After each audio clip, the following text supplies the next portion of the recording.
Hey everybody, it's Friday night. We're going to take a little trip around the world, do a little update on the fish room here. As usual with the 29 miscellaneous here, nothing really going on. I believe the last around the world update I shot, I discussed the temple plant that I had taken from another one of my tanks and put in this tank. I was trying to get it to root in, and I kept tucking it under this bright white rock down here. And somebody down there on the bottom, probably the loaches, keep uprooting it.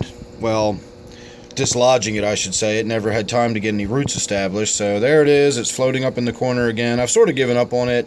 Out of sight, out of mind. I just haven't been paying that much attention to it. I don't really care one way or the other that much. It's no big deal. I've said before, I've never really had much luck keeping plants growing in this tank, so it usually remains my floating plants and then the couple other oddballs you see in there. So I'm not too worried about whether that temple plant ever really establishes or not, but I guess one of these days I'll stick my arm in there and tuck it back under. Maybe I'll do it a little more securely this time, since apparently no matter how I tuck it under there, it keeps coming out. Possibly I'll even tuck it somewhere else and see if that doesn't make a difference. Otherwise, nothing really going on in the 29 there, so we're going to move right along, and we're going to talk about my Gourami tank for a few minutes here. Recently, I put, well, first of all, my gold Gourami is still in there. She's up in the corner. She's still alive, but she's not pleasant to look at. She has definitely got air in her. She's got a swim bladder issue where she's inflated with air. I said before I was going to do a video all about bloat. I still would like to do that. It just keeps slipping my mind, and lately, the last few days, just really haven't been feeling like doing much in the way of videos. I've been treating ick. I've been trying to get around to doing a video about ick, which we will get to, so make sure you're subscribed. I will get to the video about ick, I promise. I am still treating for it, so we're going to talk all about it and everything else. But I'm getting ahead of myself. My Gourami is filled with air, so it's not necessarily simple bloat like edema or fluid retention. She definitely has air in her, which indicates it's a swim bladder issue, and I don't know how long she's going to last. I mean, if she can eat, then she'll stay alive, and definitely just because she floats doesn't mean she's going to die. As long as her gills are in the water, she'll be okay. But again, I just don't know how long she's going to last in here. But technically, as of now, she is still alive. She is floating up in the corner. Let's see if we can have a look at her. Okay, she's not in that corner anymore. She's in this corner. So she does still move around the tank, but she floats like a cork. And if you can see her from the top side of the water, the part of her that's sticking up and out of the water looks like a weird inflated balloon that's all stretched out. It's really nasty and unpleasant looking. So again, we'll see. I suppose one of these days I'll get in there and get her out and euthanize her. I'm just kind of reluctant to do that. I really hate having to do that to animals, but we'll see. As far as the ick goes, I have new Bala Sharks in this tank, and yes, I know Bala Sharks get very big, just like the clown loaches in this tank. They will outgrow it eventually.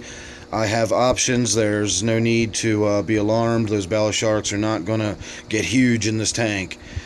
I did have them in my quarantine tank, and I had them in there for a couple days with some other fish that turned out to have ick pretty badly. So they were in there together for a few days, 2 days to be exact. Did I infect this tank with ick? I don't think so, but it's possible. As I said, we will discuss ick in depth. We'll go over its life cycle. Once you understand its life cycle, you'll have a little better understanding of why I'm saying it's possible, but not entirely likely. There's only a certain period of time where ick is actually infectious. And if they were not together during that window of time, then they would not have been contagious. Again, we'll go all over all that in much more detail on a video coming up here in the very near future. I do still want to talk about that. So that is about all I can think of that's going on here in the Gourami tank. Just some basic stuff. I did a water change this week, wiped the glass down, etc., etc. So the ick is the real concern. I'm watching this tank like a hawk. I get in here a couple of times a day and look at every fish I can see, especially the ones that dwell on the bottom or near the bottom. Especially the ones like the loaches that don't have much to speak of in the way of scales to protect them, so they're much more vulnerable to external parasites like ick. So again, keeping a very close eye on this tank. And likewise, if you're subscribed, you won't miss any updates I've got coming up on it.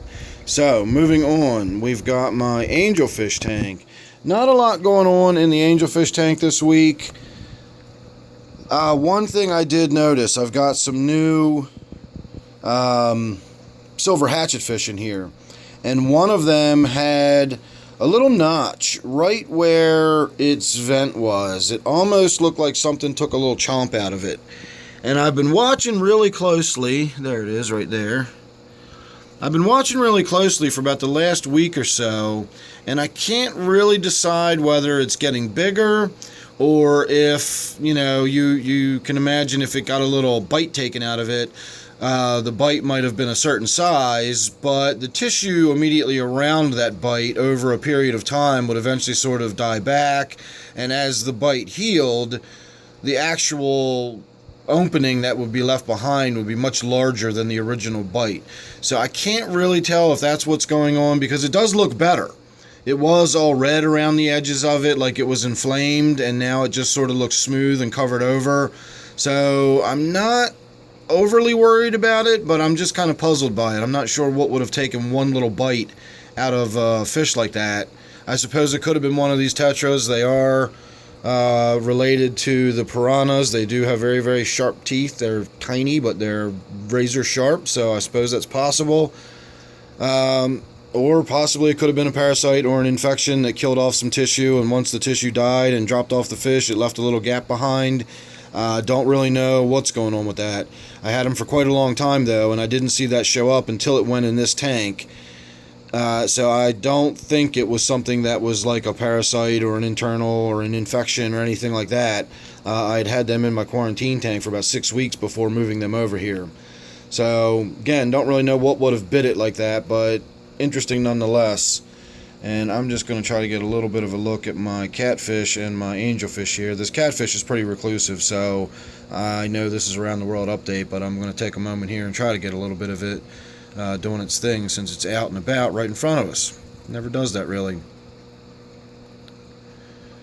So you can see it does what some of my loaches do over in my gourami tank, which is kind of groom the other fish. It will sort of peruse around it. You can tell, I'm guessing it's checking for external parasites that would then clean them off if it came in contact with them or found them.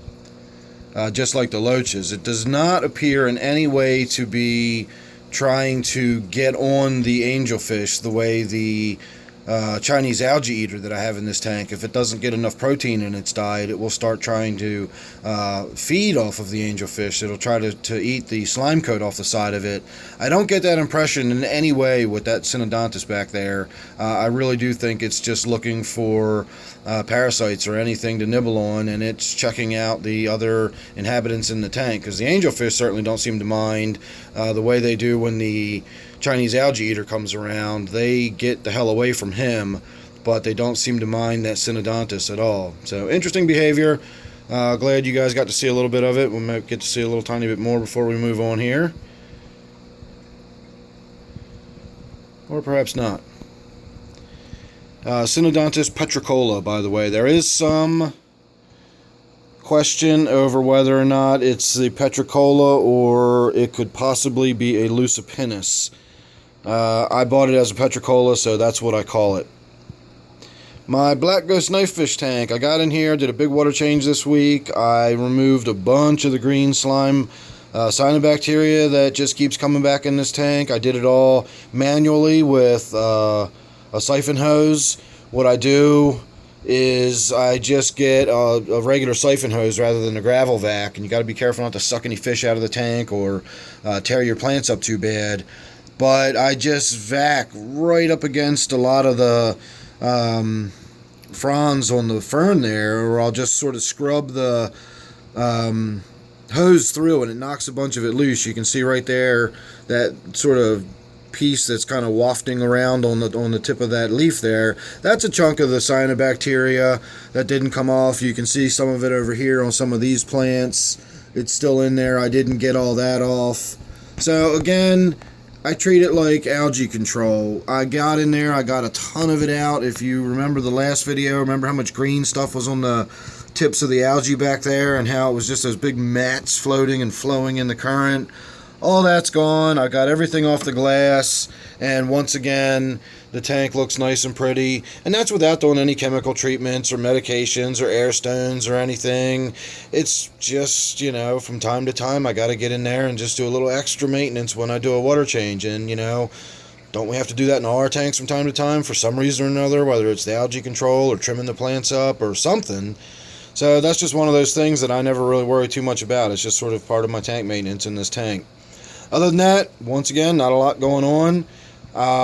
Considering making some changes. This is the tank eventually that's going to get my opaline gourami. So imagine an opaline gourami swimming around there with all that green and barbs and everything. So that's going to look really pretty once we get the gourami over there. But that's going to be quite a while yet, so be patient. Again, make sure you're subscribed. You won't miss that when that comes up either. My native tank. I've got some real serious aggression problems going on in this tank. I'm not 100% sure where it's coming from, but I have my suspicions where it's coming from. All of my golden shiners are now gone. They just got torn to pieces and beat up so badly they died. All their scales were ripped off of them. In a lot of cases, their flesh was torn.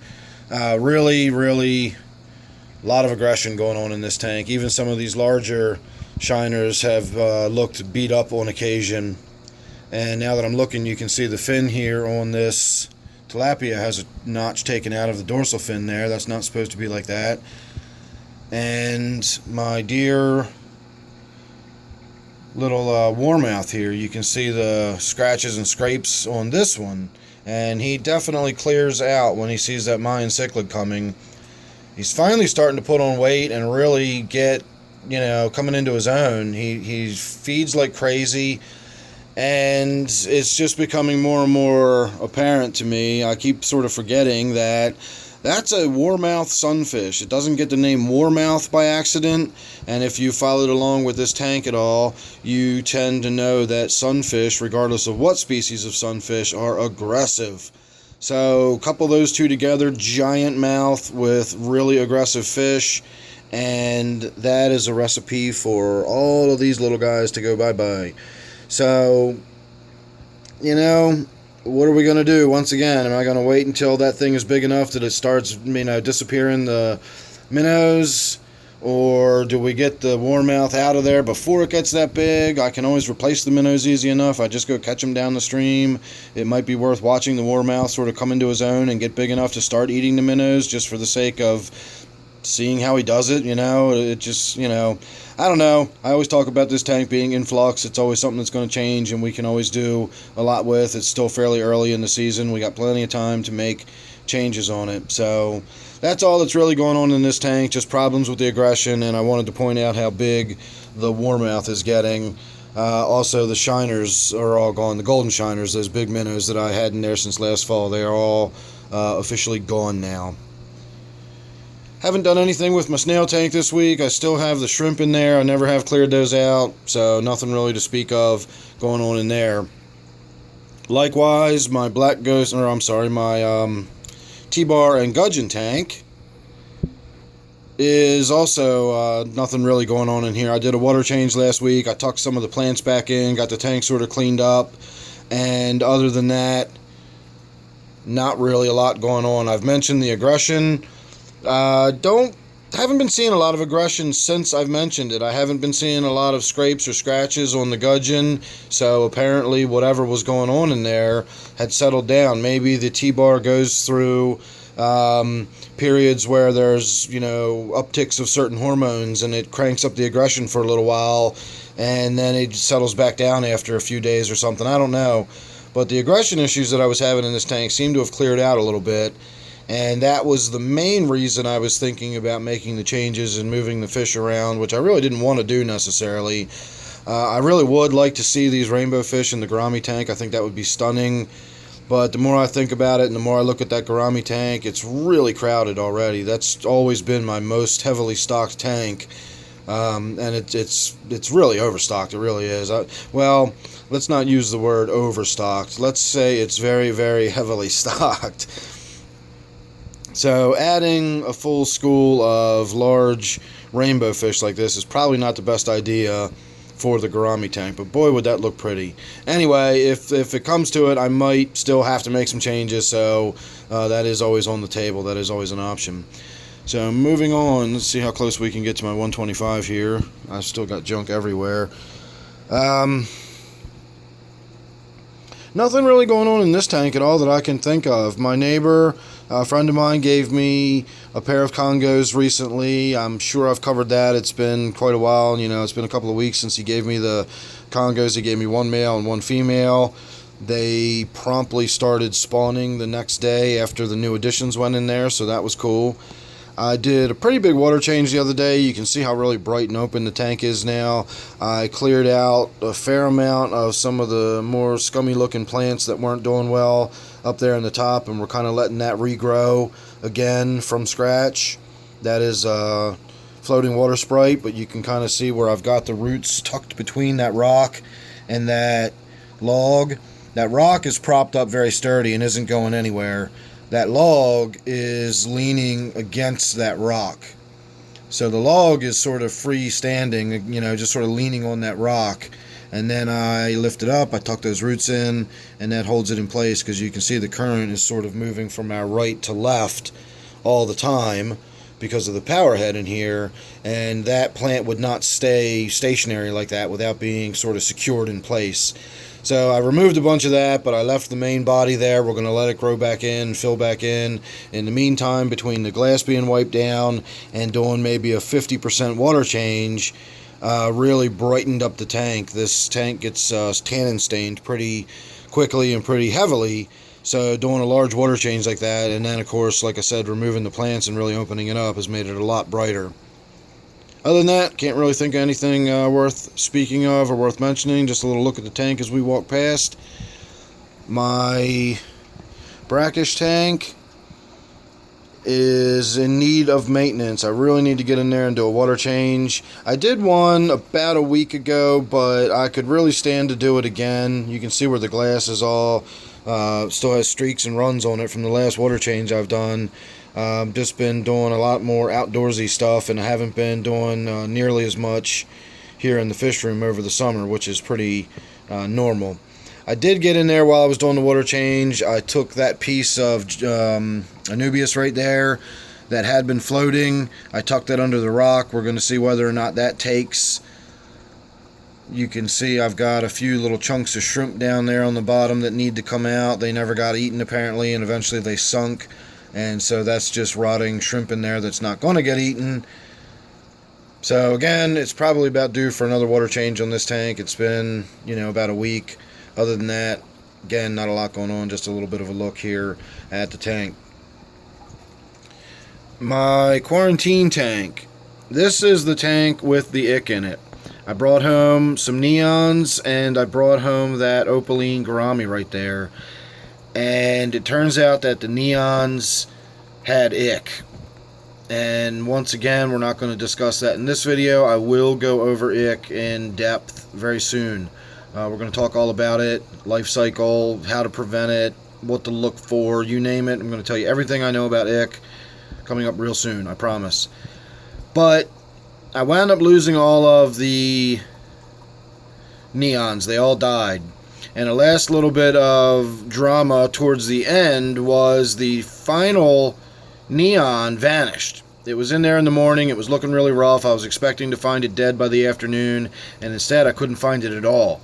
And I looked and I looked and I looked, and I couldn't find it at all. And the next morning it wasn't in there. And then I even shot a video about it. Just, it was gone. It was an update video, and it was just saying that I couldn't find it anywhere. Never did find the rubber lip either. However, the next day, the neon showed up again. It was lying on the bottom, and it was very decomposed and torn up. Maybe it had been nibbled on by the guppies in here. I've got a couple of Endler's guppies in here, and they might have been nibbling on it. But anyway you slice it, I did find that final neon, and I got it out of the tank. Unfortunately, I wanted to get it out of the tank immediately because it was covered in ick. And if it had not yet burst open, or at least the little white specks that you see on the skin, they actually will rupture open at some point, and that continues the life cycle. So if I got it out of there before that happened, I would have really removed a lot of potential future ick. However, by the time I found it, it was so torn up, any ick that was on it was already scattered around the tank. So I'm definitely going to have to continue full treatment on this tank, whether the fish is showing any signs of it or not at the moment. And fortunately, my gourami and both my endlers don't show any signs of having it at all.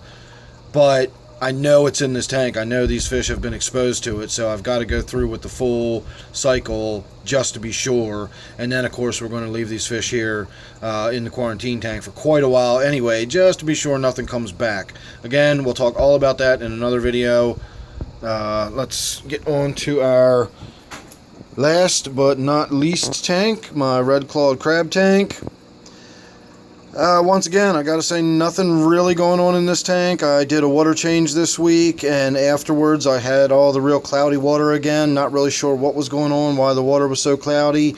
But if you'll look, you can see it's actually starting to clear up a little bit. I've actually got my camera and tripod is right here in my way. I don't want to move it because it's all set up to shoot my video about ick.